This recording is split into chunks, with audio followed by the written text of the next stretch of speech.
রাধেশ্যাম বন্ধুরা, কেমন আছো তোমরা সবাই? আশা করি তোমরা সবাই ভালো আছো। তো ঘূর্ণিঝড় রেমাল শুরু হয়ে গেছে, আর ঝড় বৃষ্টি শুরু হলে তোমরা তো জানোই মজাই মজা।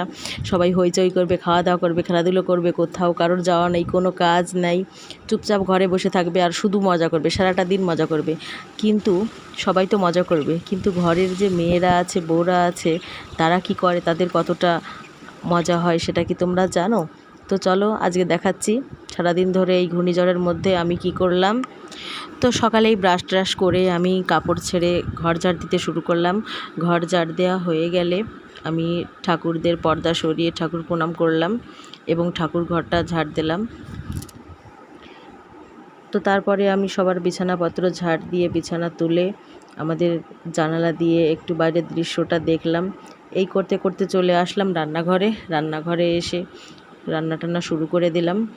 ভাত ডাল সব কিছু করলাম, শাশুড়ির জন্য রুটি করতে হবে।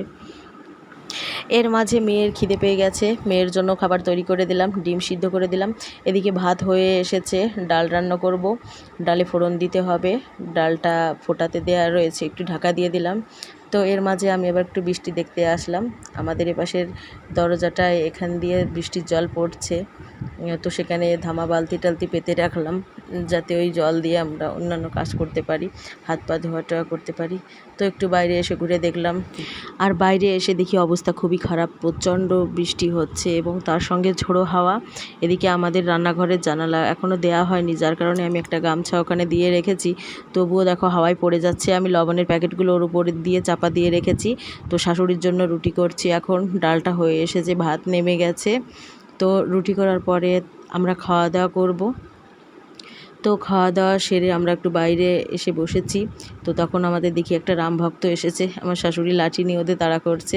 ছাদের অবস্থা খুব খারাপ, ছাদে আমার ছোটো দেওর ড্রাগন গাছ লাগিয়েছিল, অন্যান্য লেবু গাছ ছিল, ফলের গাছ ছিল, তো সেগুলো ভিজে একাকার হয়ে গেছে আর নুয়ে পড়ছে।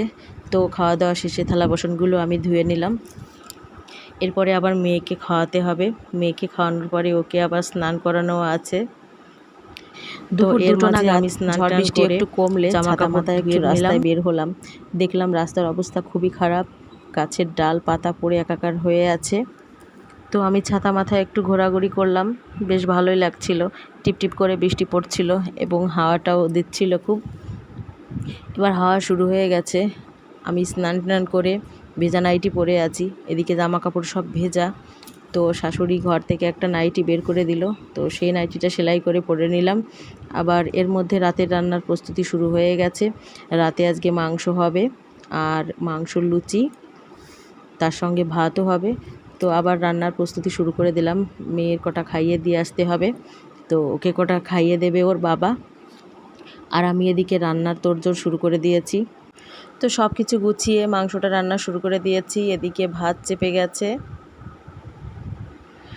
আর এর মাঝে কারেন্ট নিয়েও চিন্তা নাই, কারণ আমাদের ঘরে ইনভার্টার লাগানো আছে, যার কারণে কারেন্টের সমস্যাটা আমাদের ভুগতে হয়নি।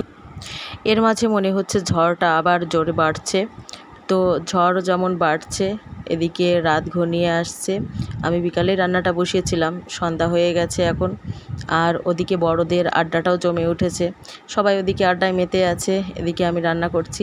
মাংসটার মশলা কষানো হচ্ছে, এবার মাংসটা ঝোল দিয়ে দিলাম, এবার ময়দা মেখে নেব। তো মাংসটা ওদিকে নেমে গেছে, ময়দা মাখা হয়ে গেছে, ময়দাটা মেখে আমি একটু ঢাকা দিয়ে রেখে দেব। আর সন্ধ্যা যত ঘনিয়ে আসছে তত ঝোড়ো হাওয়াটা দেখছি আরও প্রবল হচ্ছে, আর তার সঙ্গে সবার আড্ডাটাও জমজমাটি হয়ে উঠেছে। আর সাথে তো নানান ধরনের ফরমাশ রয়েছেই, মুড়ি মাখো রে, পকোড়া বানাও রে, চা বানাও রে। সারাদিনে সবারই সব ফরমাশ পূরণ করতে করতে আমার এদিকে কোমর ব্যথা হয়ে গেছে। ঝড়ের থেকে গতিতেও আমাকে হাত চালাতে হচ্ছে। তো পরদিন সকালে দেখো ফুটফুটে রোদ বেরিয়েছে, কারেন্টের তার এখানে ওখানে পড়ে আছে, যার কারণে কারেন্টের লোক এসছে কাজ করতে। তো নতুন সকালের সঙ্গে আমার একই রুটিন আবার নতুন করে শুরু। বন্ধুরা, ভিডিওটি তোমাদের কেমন লাগলো কমেন্ট করে জানিও, অবশ্যই দেখো। Bye bye.